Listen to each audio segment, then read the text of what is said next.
बिहार के पटना में बागेश्वर बाबा के दरबार का दूसरा दिन। आज पंडित धीरेन्द्र शास्त्री के दर्शन के लिए उमड़ी भक्तों की भारी भीड़। बाबा बागेश्वर के हिंदू राष्ट्र के बयान पर बोले केंद्रीय मंत्री गिरिराज सिंह। कहा, हिंदू राष्ट्र की परिभाषा को समझने की जरूरत का विभाजन, मुसलमान उधर चले गए, हमने सेकुलरिज्म स्वीकारा है। मैं नहीं जानता, मैंने उनसे बात नहीं की है, लेकिन जो यहाँ है वो हिंदू है। आरजेडी के बाबा बागेश्वर पर तंज पर बीजेपी सांसद सुशील सिंह का बयान। कहा, बाबा हनुमान जी के भक्त महागठबंधन को बाबा से डर हो रहा है। अगर उनको ऐसा लगता है तो बेहतर तो वही जवाब दे सकते हैं, लेकिन उन्होंने पहले ही कहा कि हम कोई हिंदू मुस्लिम करने नहीं आए हैं, हम हिंदू हिंदू करने आए हैं। वहीं बाबा बागेश्वर के कार्यक्रम पर आरजेडी प्रवक्ता मृत्युंजय तिवारी का बयान। कहा, बाबा जनता पार्टी हैं या भारतीय जनता पार्टी, बाबा को सीएम फेस क्यों नहीं बना देती। हमारी पार्टी के किसी नेताओं ने ये तो नहीं कहा कि हम उनका कथा नहीं होने देंगे या उनका कार्यक्रम नहीं होने देंगे। बाबा किसी पार्टी के नहीं हैं। बाबा बागेश्वर से मिलने होटल पहुंचे बीजेपी नेता राम कृपाल यादव। आरजेडी के एजेंट वाले बयान पर दिया बयान। कहा, बाबा बजरंगबली के एजेंट, आरजेडी की सोच संकुचित। तो इसमें क्या दिक्कत है? कोई अपनी भावना, कोई अपनी आस्था रख सकता है, रख रहा है कोई भी आदमी। रुक दीजिएगा, कैसे रुकिएगा? आस्था है, भावना है, उसको नहीं रोक सकता ना कोई।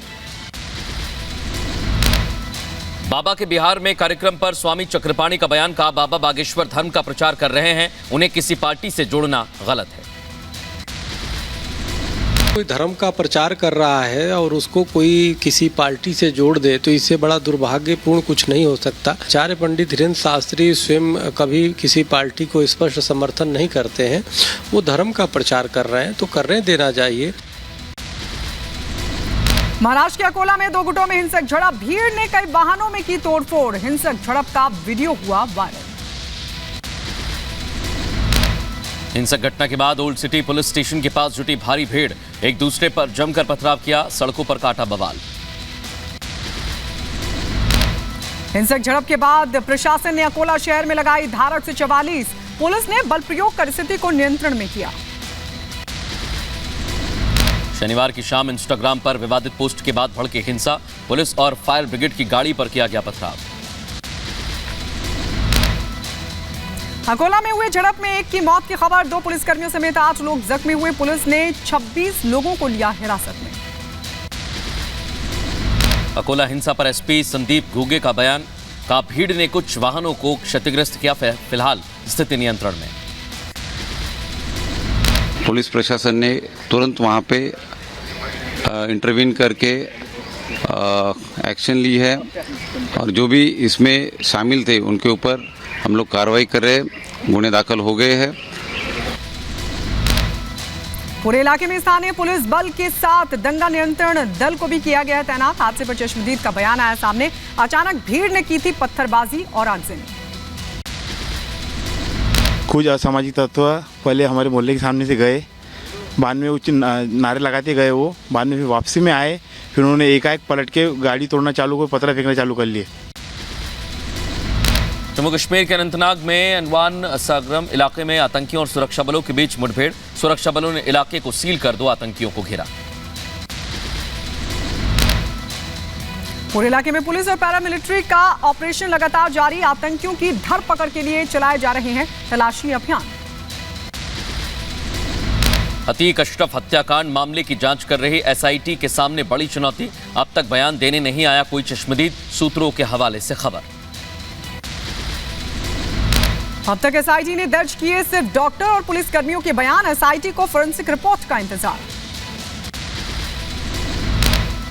यूपी के बहराइच में गैस सिलेंडर फटने से हादसा। खाना बनाते वक्त हादसा हुआ, इलाके में मचा हड़कंप। उत्तर प्रदेश के बुलंदशहर में 2 गुटों में मारपीट। दबंगों ने एक परिवार के लोगों को जमकर पीटा। मारपीट का वीडियो हो रहा वायरल। गोरखपुर के दौरे पर यूपी के मुख्यमंत्री योगी आदित्यनाथ। सदर विधानसभा में अग्निकांड पीड़ित परिवार वालों से की मुलाकात। दिल्ली में 3 अज्ञात लोगों ने शराब की दुकान को बनाया अपना निशाना, छत तोड़कर लूटे पैसे, तीनों आरोपी गिरफ्तार। यूपी के बिजनौर में बिजली विभाग के जेई को उपभोक्ताओं ने मारी गोली, जेई की हालत गंभीर, बिजली का बिल जमा न करने पर काटी थी लाइन। आत्मनिर्भर भारत की पहचान आईएनएस मोरमुगांव से ब्रह्मोस मिसाइल का सफल परीक्षण, पानी के रास्ते दुश्मनों के घर में लगाएगी आग। रक्षा क्षेत्र में स्वदेशीकरण और आत्मनिर्भरता के लिए मोदी सरकार प्रतिबद्ध, रक्षा मंत्री राजनाथ सिंह ने ट्वीट कर प्रधानमंत्री को दी बधाई। उत्तर प्रदेश के निकाय चुनाव में बीजेपी की बम्पर जीत पर राज्य के परिवहन मंत्री दयाशंकर सिंह का दावा, कहा 2024 में लोकसभा में 80 की 80 सीटें बीजेपी जीतेगी। जब मोदी जी के 24 में चुनाव होगा तो वो मोदी लहर चलेगी और मोदी जी के उस समय सुनामी आएगी, उसमें 80 की 80 सीटें भाजपा जीतेगी। गोरखपुर में सीएम योगी ने लगाया जनता दरबार, सीएम ने गोरखनाथ मंदिर में सुनी लोगों की समस्याएं। सचिन पायलट की पदयात्रा लगातार जारी, सचिन पायलट का बयान आया सामने, कहा भ्रष्टाचार के खिलाफ हूं, गठबंधन नहीं काम का आकलन होता है। राजस्थान में पेपर लीक भ्रष्टाचार मामले में बोले सचिन पायलट, पिछली सरकारों में हुए भ्रष्टाचार पर हम प्रभावी कार्रवाई नहीं कर पाए, अब उस पर कार्रवाई करने का समय। जो हमने अपने मुंह से वादे किए लोगों को, मैंने भी किए, गहलोत साहब ने भी किए हैं, और सुंदर जी पे आरोप लगाए ना, हमने सदन के अंदर लगाए हैं, हर पब्लिक मीटिंग में लगाए, प्रेस कॉन्फ्रेंस में लगाए हैं। अब 4.5 साल बाद हम कार्रवाई नहीं करेंगे तो जनता के बाद जब वोट लेने जाएंगे क्या बोलेंगे हम। कांग्रेस विधायक दल की आज शाम 5:30 बजे बेंगलोर में बैठक, पार्टी मुख्यमंत्री पद के लिए 2-3 फॉर्मूलों पर काम कर रही है। सिद्धारमैया के लिए 2 साल और डीके शिव कुमार के लिए 3 साल पर पार्टी कर रही विचार, राज्य में विभिन्न समुदाय के प्रतिनिधित्व के लिए 3 डिप्टी सीएम बनाने की भी योजना। कर्नाटक में सीएम पद के लिए कांग्रेस नेताओं की दावेदारी, सिद्धारमैया के समर्थकों ने उनके घर के बाहर पोस्टर लगाकर उन्हें कर्नाटक का अगला मुख्यमंत्री बताया। कर्नाटक कांग्रेस अध्यक्ष डीके शिव कुमार के समर्थकों ने उनके आवास के बाहर लगाया पोस्टर, कर्नाटक का मुख्यमंत्री घोषित करने पर पोस्टर की मांग।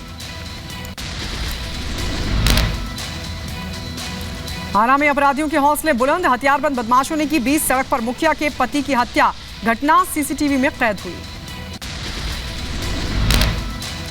मध्य प्रदेश के उज्जैन में एक बैंक में लगी भीषण आग, दमकल की गाड़ियों ने आग पर पाया काबू। गुरुग्राम के गोल्फ कोर्स के पास वाइन शॉप में लगी भीषण आग, लाखों का नुकसान हुआ, कड़ी मशक्कत के बाद पाया गया आग पर काबू। झारखंड के साहिबगंज में पुलिस को मिली बड़ी सफलता, नाबालिग बच्चे के अपहरण के मामले में पुलिस ने खुलासा किया, किडनैपर गिरफ्तार। शामली में किराना रोड पर पुलिस और बदमाशों के बीच हुई जबरदस्त मुठभेड़, गोली लगने से 2 बदमाश जख्मी हो गए। पुलिस ने तमंचा, कारतूस, लूटे गए मोबाइल और नकदी भी बरामद की। उत्तर प्रदेश के बागपत में मामूली बात पर बुजुर्ग की हत्या, बच्चे के गली में थूकने पर हुआ था विवाद, परिवार वालों में मचा कोहराम। रायबरेली में घर में बड़ी संख्या में सांप निकलने से मचा हड़कंप, लोगों ने दी पुलिस और वन विभाग को इस बात की सूचना।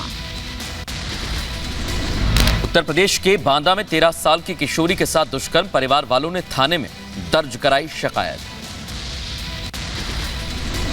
रामपुर में गेहूं के अवैध भंडारण पर एसडीएम की बड़ी कार्रवाई, सैदनगर में कई गोदामों को किया गया सीज। उत्तर प्रदेश के रायबरेली में नहर के पास एक मेडिकल स्टोर में फेंकी दवाइयां, स्वास्थ्य विभाग की टीम की छापेमारी के डर से फेंकी दवाइयां। गोरखपुर में शिव महापुराण कथा का आयोजन किया गया, सीएम योगी आदित्यनाथ भी हुए शामिल और उन्होंने शामिल होकर कथा भी सुनी। असम के नागांव पहुंचे सीएम हेमंता बिस्वा शर्मा, बूरा चापूरी वन्य अभ्यारण्य का दौरा किया। उत्तराखंड के दून विश्वविद्यालय में राष्ट्रीय होम्योपैथिक सम्मेलन का आयोजन किया गया, सीएम पुष्कर सिंह धामी भी शामिल हुए। चेन्नई में इंटरनेशनल मदर्स डे समारोह का आयोजन, राज्यपाल RN रवि भी कार्यक्रम में मौजूद रहे। पश्चिम बंगाल में चक्रवाती तूफान मोचा को लेकर चेतावनी जारी। तूफान को देखते हुए 24 परगना में लोगों से समुद्र तट खाली करने का आग्रह किया गया। पानी ज्यादा बढ़ने से पर्यटकों को सुरक्षित जगह पर भेजा गया है। 3 दिन तक समुद्री तट पर लोगों के आने पर रोक रहेगी।